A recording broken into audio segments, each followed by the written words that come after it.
সব দু প্রজাতির সাপে কিন্তু বিষের ধরন আলাদা। আর শীত কমে যাচ্ছে, গরম পড়ে যাচ্ছে, এখন কিন্তু সাপ বেরোবে খাবারের খোঁজে। আমি সনজিৎ ভদ্র, আপনারা দেখছেন rescue by Sanjit YouTube channel. তো আজকে আমরা চলে এসেছি অনেকদিন পর ভিডিও নিয়ে। তো আমরা চলে এসেছি জঙ্গলে চারটে সাপ ছাড়ার জন্য। তো আমাদের কাছে যে চারটে সাপ আছে, তো দুটো সাপ কিন্তু মানে দুটো প্রজাতির সাপ আছে, আর চারটে সাপে কিন্তু বিষধর সাপ। যে দুটো প্রজাতির সাপ আছে, একটা হলো গোখরো সাপ আছে আর একটা হলো চন্দ্রবোড়া সাপ আছে। তো দুটো চন্দ্রবোড়া আছে আমাদের কাছে আর দুটো গোখরো আছে। তো গোখরোটাও কিন্তু একটা বড় একটা ছোট আছে, চন্দ্রবোড়াটাও সেম একটা ছোট একটা বড় আছে। তো চারটে সাপ দু রকম, দু প্রজাতির সাপ। দু প্রজাতির সাপে কিন্তু বিষের ধরন আলাদা, আর একটা হচ্ছে হিমোটক্সিক আর একটা হচ্ছে নিউরোটক্সিক। আর আমার দেখাতে হলো আমাদের কাছে যে চারটে সাপ আছে।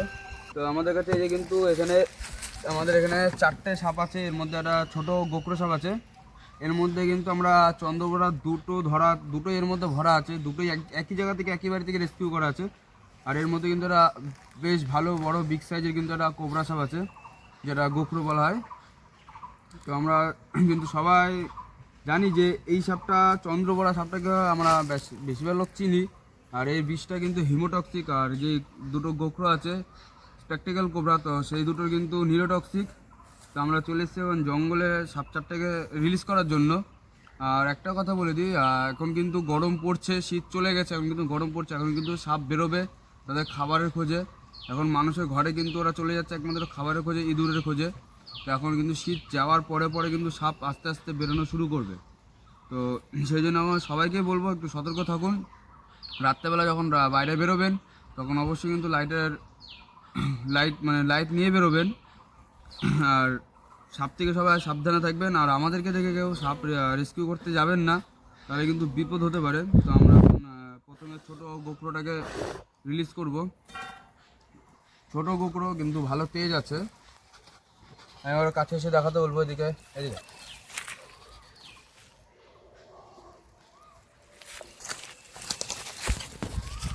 এই ছোট্ট গোখরো, এটা কিন্তু চলে গেল জঙ্গলে ওর মতনও।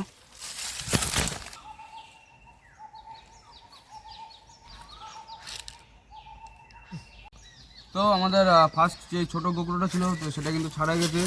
এখন আমরা ছাড়বো হলো যে বড় গোখরোটা আছে, স্পেকটেকল কোবরা, বেশ ভালো সাইজ। আর ওর গায়ের কালারটাও কিন্তু দারুণ মারাত্মক সুন্দর কালার। তো এখন আমরা আগে এটাকে ছাড়বো, সবার লাস্টে আমরা র্যাসেস ভাইপার দুটোকে ছাড়বো।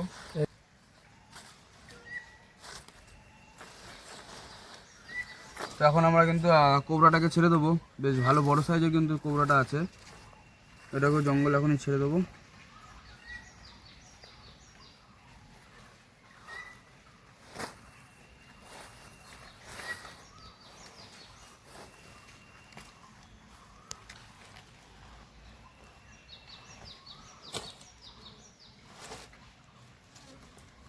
তো আমাদের রেস্কিউ ব্যাগে আমরা যে হাত দিচ্ছি, তো আমি একবার কাছ থেকে দেখাতে বলবো। দিয়েছে আমাদের যে রেস্কিউ ব্যাগটা আছে, তো এইখানটা কিন্তু ডবল করে সেলাই দেওয়া আছে, যে যাতে সাপটা এই কোনার দিকে না আসতে পারে। সেটা আমাদের এই পাশেও কোনার দিকে করা আছে। তো সেই জন্য আমরা কিন্তু এখানে হাত দিচ্ছি। এটা সেলাই না মারা থাকলে কিন্তু আমরা হাত দিতাম না।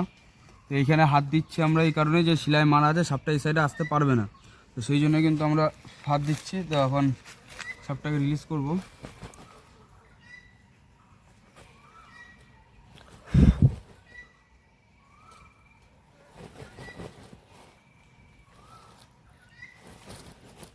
তো আমাদের কিন্তু বড় যে স্পেকটেকল কোবরা ছিল, সেটাও কিন্তু আমাদের ছাড়া হয়ে গেল।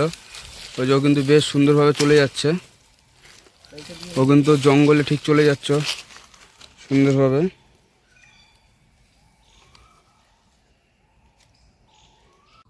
তো আমাদের দুটো কোবরা ছিল, সেই দুটো কোবরা আমরা ছেড়ে দিলাম, রিলিজ করে দিয়েছি। তো এখন এর মধ্যে কিন্তু চন্দ্রবোড়া আছে, র্যাসেস ভাইপার দুটো, একটা না দুটো আছে, একটা ছোট আছে একটু, একটা বড় আছে। তো দুটোই কিন্তু একই জায়গা থেকে রেস্কিউ করা হয়েছে। তো সেই জন্য কিন্তু একটা কোর্টের মধ্যে ঢোকানো হয়েছে। আর আমাদের কাছে ব্যাগ ছিল না, তো সেই জন্য আমরা কিন্তু কোর্টের মধ্যে চন্দ্রবোড়া দুটোকে ভরেছি। তো ব্যাগ আমাদের কাছে একটাই ছিল, আর কোবরাটা আগে রেস্কিউ হয়েছিল, একই দিনে রেস্কিউ হয়েছে, সেই জন্য কিন্তু আমরা এটাকে ব্যাগের মধ্যে ভরতে পারিনি। তো এখন এর গায়ের কালারটা কিন্তু খুব সুন্দর আছে, আমি একবার কাছ থেকে এসে দেখাতে বলবো। এই যে গায়ের কালারটা যে খুব সুন্দর, এই একটা আছে আর এই একটা আছে। তো গায়ের কালারটা কিন্তু খুব সুন্দর আছে। তখন আমরা এই দুটোকেও রিলিজ করে দেবো। আর সাপ কিন্তু এখন বেরোবে, আমি আগেও বললাম যে শীত কমে যাচ্ছে, গরম পড়ে যাচ্ছে, এখন কিন্তু সাপ বেরোবে খাবারের খোঁজে। তো যাই হোক, এর মধ্যে দুটো আছে, তখন দুটোকে রিলিজ করে দেবো।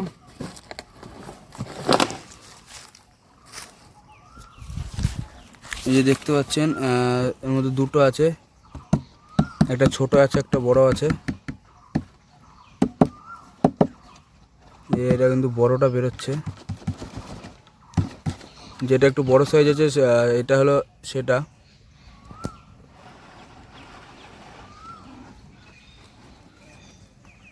তো এই যে বড়টা কিন্তু ওর মতনও চলে গেল, ওর মতন কিন্তু চলে যাচ্ছে।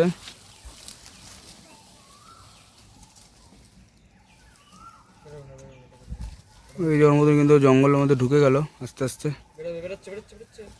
আর এই যে আমাদের যে ছোটটা আছে, এটা হলো সেটা, এই যে ছোটটা। তো ছোটোটার মধ্যে, ছোটোটার থেকে কিন্তু বড়টার গায়ের গ্লেসটা একটু বেশি ভালো। এই যে ও কিন্তু চলে গেলো, এই যে এর গায়ের কালারটাও খুব সুন্দর। দেখুন, ও কিন্তু শুকনো পাতার মধ্যে থাকলে কিন্তু বোঝা মুশকিল যে কী সাপ যে আছে, শুকনো পাতার মধ্যে থাকলে কিন্তু সেটা বোঝা মুশকিল। এই যে ওর মতনও চলে গেল এদিকে।